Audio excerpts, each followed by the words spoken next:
My name is Natalie Lawson. And my name is Maxine Lapin. Among other things, we are advisors to the senior high youth group here. In November, we helped chaperone the Fall Youth Con at UCE. For those of you unfamiliar, youth cons are conferences where youth groups from around the area converge on one church for a weekend of workshops, spiritual exercises, sugar, and sleep deprivation. It was our first con as advisors, and my first con ever, so we didn't know what to expect. The moment of con that stood out the most to us was an exercise called Unconditional Love.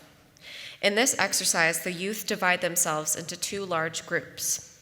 One group closes their eyes, spreads out across the room, and stands still, while the other group silently navigates the crowd, giving meaningful hugs to everyone they encounter.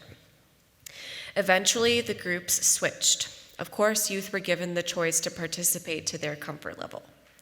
In order for it to be age appropriate, advisors did not participate in the activity, so we sat on the sidelines and watched. As the exercise progressed in the darkened sanctuary, the only initial sounds were shuffling feet as numerous hugs were given. Soon another sound joined, quiet sniffs and muffled sobs.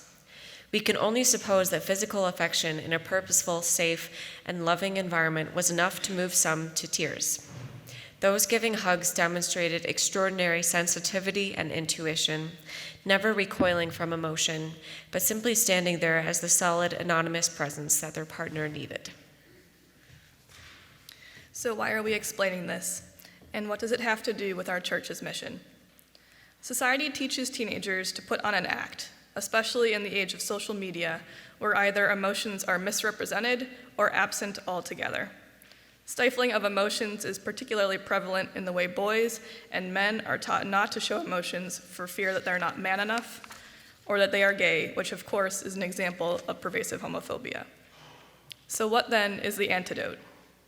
We don't pretend to have all the answers, but what we witnessed with the unconditional love exercise struck us as an incredible step.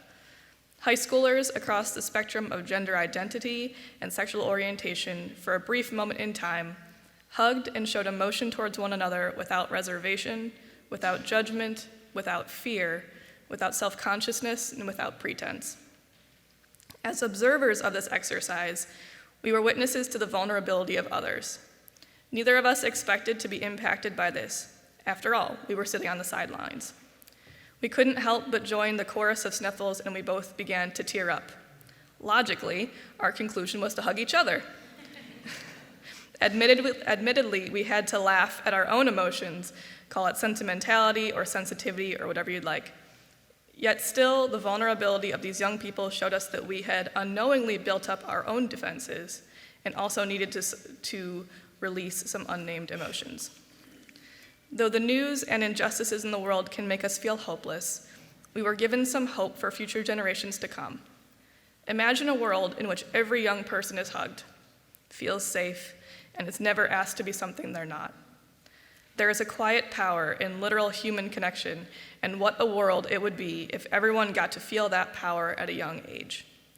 It is a joy to support this type of emotional development in UCE's young people, and that night at Con, we felt our own spirits nurtured by connection and caught a glimpse of a future of the world made whole.